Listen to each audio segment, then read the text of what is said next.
Welcome dear students. Last lecture में अपन Debye model को कंप्लीट कर लिया था। लो टेम्परेचर और हाई टेम्परेचर पे देखा कि डिबाई है वो ठोसों के लिए विशिष्ट ऊष्मा और टेम्परेचर के बीच में जो वक्र खींचा था उसको एक्सप्लेन करने में सक्सेसफुल रहा था।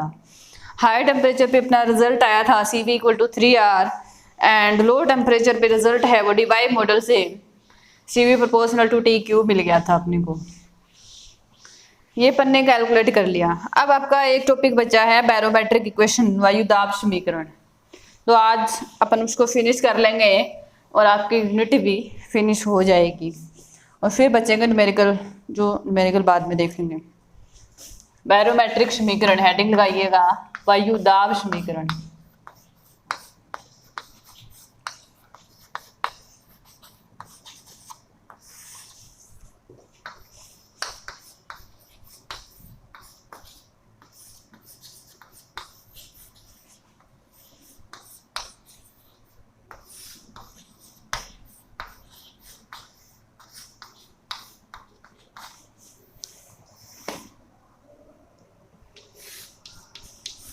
वायु दाब समीकरण ये अपने को कैलकुलेट करनी है। ठीक, अपन ये जानते हैं कि सहमांगी माध्यम के लिए दाब है वो इस फॉर्म का दिया जाता है P = P0 + ρGH। सहमांगी, किसी सहमांगी माध्यम के लिए दाब समीकरण है वो इस फॉर्म की दी जाती है। दाब है वो इस फॉर्म का दिया जाता है P = P0 + ρGH। यहाँ P0 है वो सरफेस पे दाब है धरातल पे, और रो है वो घनत्व है, डेंसिटी बोलते हैं जिसको। G गुरुत्वीय त्वरण है, G गुरुत्वीय त्वरण,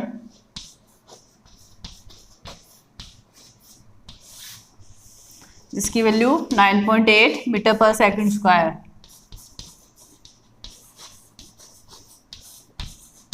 और H धरती की सतह से ऊंचाई है, सरफेस से हाइट है। अर्थ की सरफेस से जो ऊंचाई है, जो हाइट है, उसको डिनोट किया है h से। किसी सहमांगी माध्यम के लिए दाब है वो इस फॉर्म का दिया जाता है P = P0 + ρGH। P0 है वो धरातल पे दाब है, रो है वो घनत्व है, G गुरुत्वीय त्वरण है, H आपकी ऊंचाई है। जितनी सतह पर आप दाब देख रहे हो, जितनी ऊंचाई पर आप दाब देख रहे हो सतह से। ठीक, अब सहमांगी माध्यम क्या है? सहमांगी माध्यम एक ऐसा माध्यम है, एक ऐसा मीडियम है जिसको होमोजीनियस मीडियम बोलते हैं, सहमांगी माध्यम बोलते हैं। उसका आयतन है वो यूनिफॉर्म हो, एक समान रहे, और वहाँ जो वेव हैं वो गति कर रही हैं अलग अलग डायरेक्शन में, वो भी एक जैसी ही रही है उनकी। ठीक, हर डायरेक्शन में आप जो भी वेव हैं वहाँ से पास हो रही हैं इस मीडियम से, उनकी मोशन है वो एक जैसी रहे, और इस मीडियम का वॉल्यूम है, आयतन है वो भी एक जैसा रहे, उस माध्यम को बोला है सहमांगी माध्यम। और सहमांगी माध्यम में दाब है वो इस फॉर्म का दिया जाता है। क्लियर? अब अपन ये जानते हैं कि जो घनत्व है रो है, उसका मान टेम्परेचर के साथ परिवर्तित होता है, ऊंचाई के साथ भी परिवर्तित होता है, तो गुरुत्वीय त्वरण का मान भी ऊंचाई के साथ परिवर्तित होता है। सतह से ऊपर की ओर जाते हैं तो त्वरण के मान में G का मान नेगेटिव होता जाता है, और यहाँ नीचे सरफेस पे पॉजिटिव वैल्यू है, नीचे की ओर जाने पे पॉजिटिव वैल्यू आती है।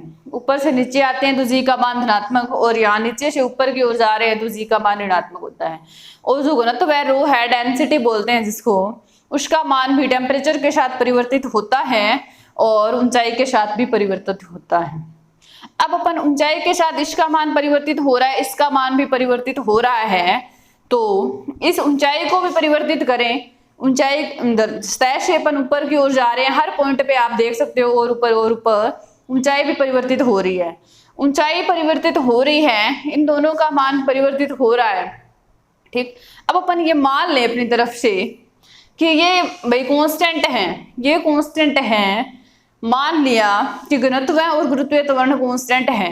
अपनी हाइट है वो अपन चेंज कर रहे हैं, ऊपर की ओर जा रहे हैं, धरातल से ऊपर की ओर जा रहे हैं, तो ऊपर की ओर जाने पर दाब का मान है वो भी कम होता है। दाब का मान कम होता है ऊपर की ओर जाने पर क्योंकि वो अभी डेंसिटी और गुरुत्वीय त्वरण से इफेक्ट इसका इफेक्ट है वो इस पे भी पड़ता है। गुरुत्वीय त्वरण के मान में कमी आती है, यहाँ जी का मान कम होता है, इस दाब का मान भी कम होता है, और इस घनत्व के मान में जैसे जैसे ऊपर की ओर जाए, मतलब टेम्परेचर के मान में वृद्धि होगी तो इसके मान में भी कमी होती है।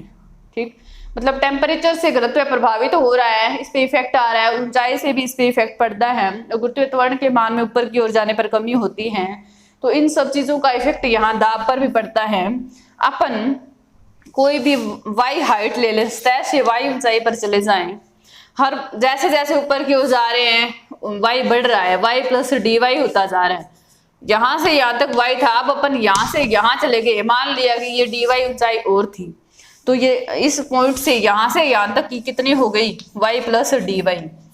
इस धरातल से तो y प्लस डी वाई हो गई, और इस y हाइट पे जो यहाँ से यहाँ तक की है, माना यहाँ का दाब है वो P है, धरातल से y ऊंचाई पर दाब मान लिया कि P है, y plus D Y height अपन ने और ली, y प्लस डी वाई हो गया, तो यहाँ दाब में कमी होगी, P माइनस डी पी होगी।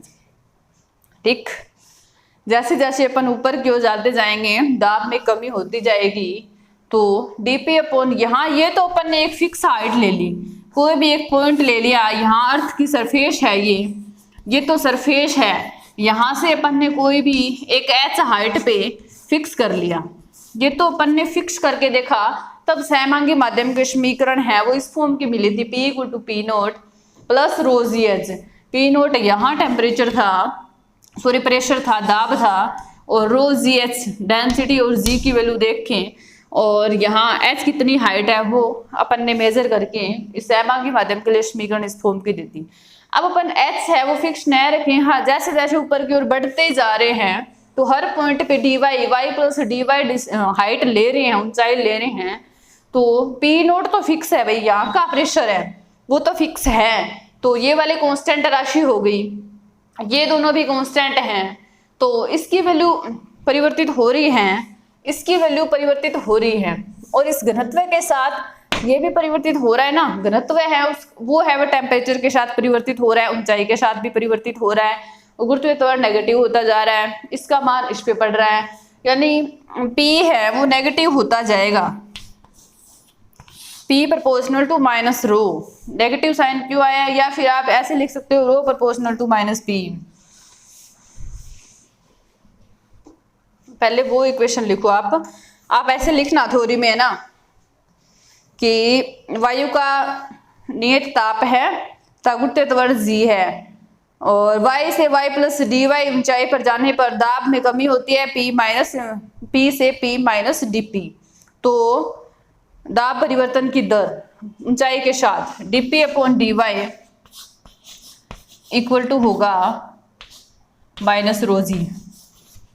h की जगह अगर अपन y ले, इसका अवकलन करेंगे 0, ऊंचाई के साथ परिवर्तन देख रहे हैं, दाब में परिवर्तन की दर देखी जा रही है, dp अपॉन डी वाई की है, ऊंचाई के साथ परिवर्तन है dp upon D y minus rho g. Minus क्यों लिया यहाँ, क्योंकि ऊपर की ओर जाने पर दाब में कमी होती है, तब यहाँ नेगेटिव साइन आया है, यहाँ सतह से ऊपर की ओर जाते हैं तो दाब में कमी होती है, इसीलिए यहाँ नेगेटिव साइन लगाया, और dp अपॉन डी वाई है, ऊंचाई के साथ दाब में परिवर्तन को शो कर रहा है, और ये वाला तो फिक्स है, इसका अवकलन करेंगे 0, और यहाँ h की जगह अपन ने y लिया है, जस्ट h की जगह y लिया है और कुछ नहीं किया, ये भी ऊंचाई है, ये भी अपन ऊंचाई ही ले रहे हैं y, तो dp अपॉन डी वाई इसका अवकलन 0 माइनस रो जी, इक्वेशन नंबर 1 दो, यहाँ y होगा तो इसका अवकलन y के रिस्पेक्ट 1 हो जाएगा, नेगेटिव साइन इसलिए लगाया क्योंकि ऊंचाई पे जाने पर दाब में कमी होती है।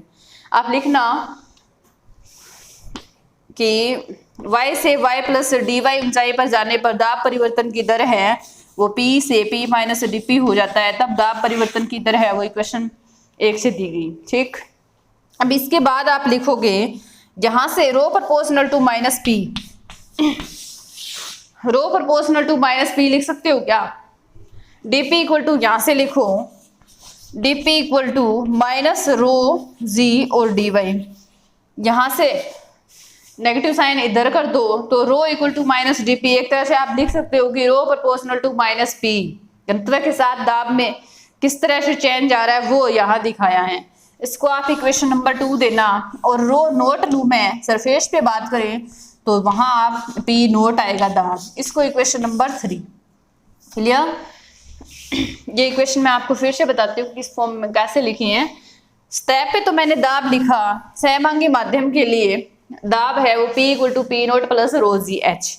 एच यहाँ ऊंचाई फिक्स की है, अगर यहाँ एच की जगह वाई लेंगे तो रो जी वाई हो जाएगा। ठीक, अब रो घनत्व है, जी गुरुत्वीय त्वरण है, एच ऊंचाई है। जैसे जैसे अपन ऊपर की ओर जाते हैं दाब में कमी होती है, गुरुत्वीय त्वरण के मान में भी कमी होती है। और यहाँ ऊंचाई के साथ दाब में परिवर्तन की दर को देखा, d p upon D Y equal to minus rho g मिला। इसका अवकलन किया 0, यहाँ एच की जगह वाई है उसका 1 हो गया। यहाँ से देखा कि rho proportional to minus p आ रहा और rho naught equal to minus p naught. ये तो सरफेस पे बात की गई और ये कोई हाइट पे मान लो। ठीक, अब इक्वेशन 2 डिवाइडेड बाय इक्वेशन 3।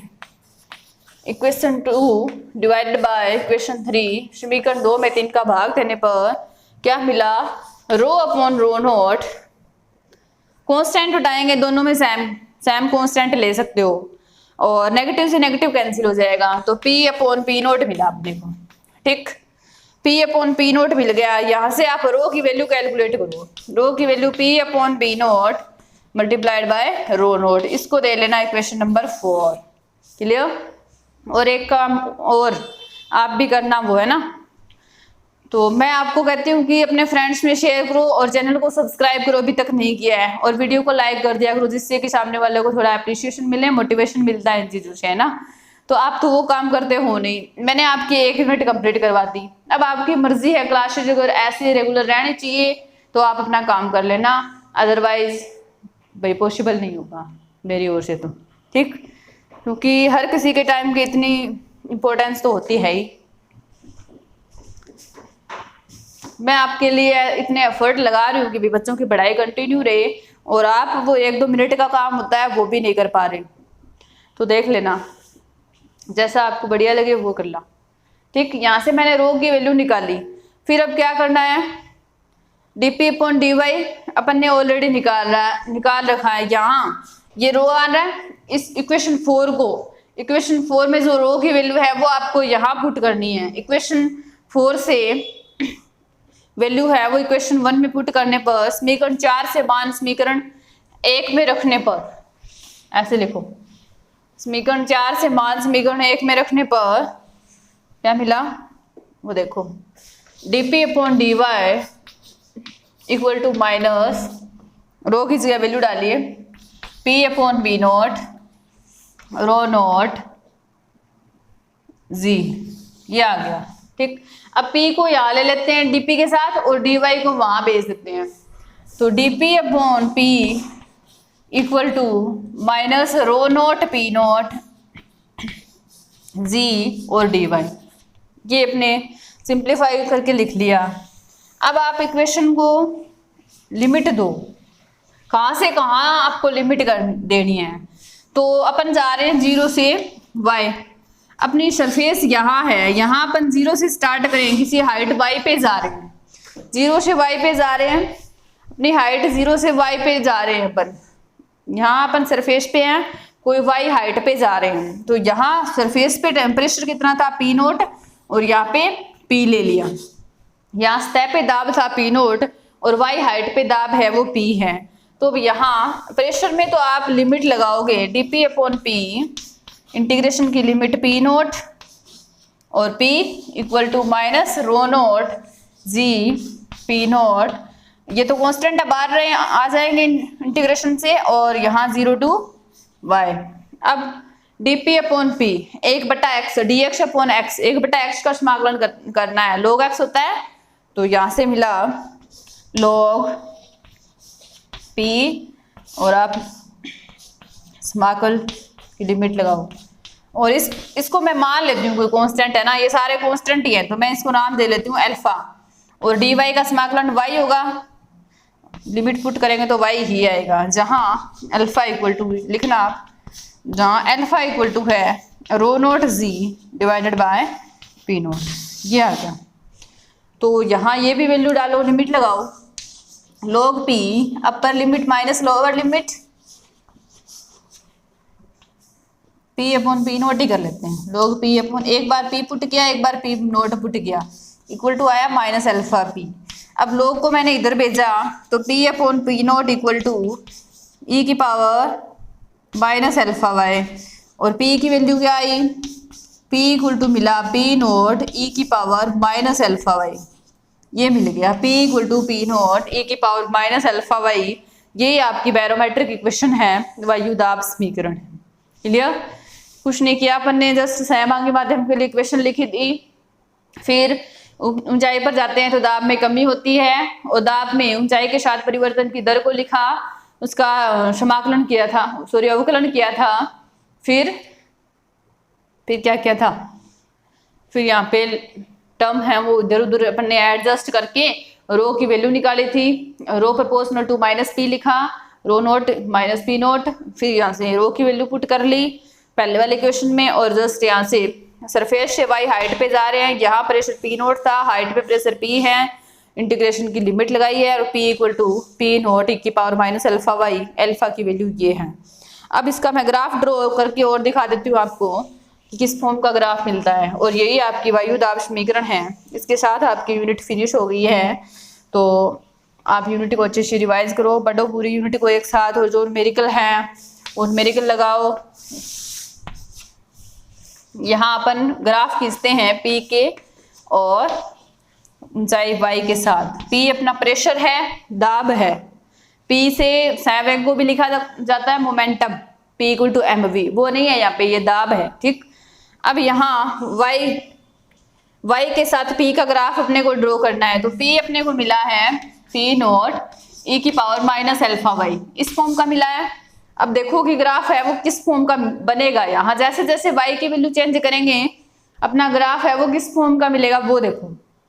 मैंने यहाँ 0 पुट किया, y इक्वल टू 0 पुट करेंगे तो p equal to P naught e की power minus alpha into 0, e की पावर माइनस 0, ई की पावर 0 1, p की वैल्यू आई p नोट। जब अपन ने y इक्वल टू 0 पुट किया, p की वैल्यू आई p नोट, मान लिया कि p नोट है वो सरफेस पे दाब है वो इतना सा था, यहाँ तक था, कांस्टेंट वैल्यू आई है ये, तो माना कि p नोट की वैल्यू यहाँ 0 से लेकर यहाँ तक है। ठीक, अब जैसे जैसे बढ़ते जाएंगे देखना है कि अपना ग्राफ किस फॉर्म का आएगा। अब यहाँ आगे की ओर बढ़ते जा रहे हैं, 0 से y की वैल्यू बढ़ती जा रही है। अब अपने को देखना ये है कि y की वैल्यू अपन चेंज करें, y की वैल्यू बढ़ाते जाएं तो अपना दाब है वो कैसा आएगा। ऊपर तो अपन ने देखा था, वहां से तो देखा था कि डायरेक्ट है ऊपर की ओर जाते हैं तो दाब में कमी होती है। यहाँ ग्राफ से भी आप देख सकते हो कि जैसे जैसे आप ऊंचाई है ये y है उसका मान बढ़ा रहे हो तो दाब है वो ग्राफ किस फॉर्म का मिलेगा वो अपने आप बता देगा, घटता ही जाएगा, ओबियस है, क्योंकि वहां अपन ने रिजल्ट पे भी देख लिया था।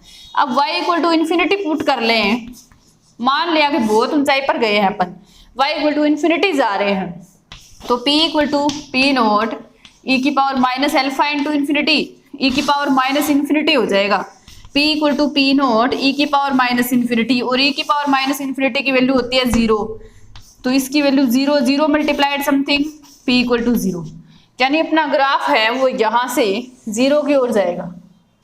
ठीक, इस फॉर्म का ग्राफ मिलेगा आपको। ये है आपकी बैरोमेट्रिक इक्वेशन, वायुदाब समीकरण। तो चलिए दोस्तों आज के लिए इतना ही, bye bye, have a nice day, thank you very much. और मैंने जो बोला है वो काम भी कर देना। ठीक।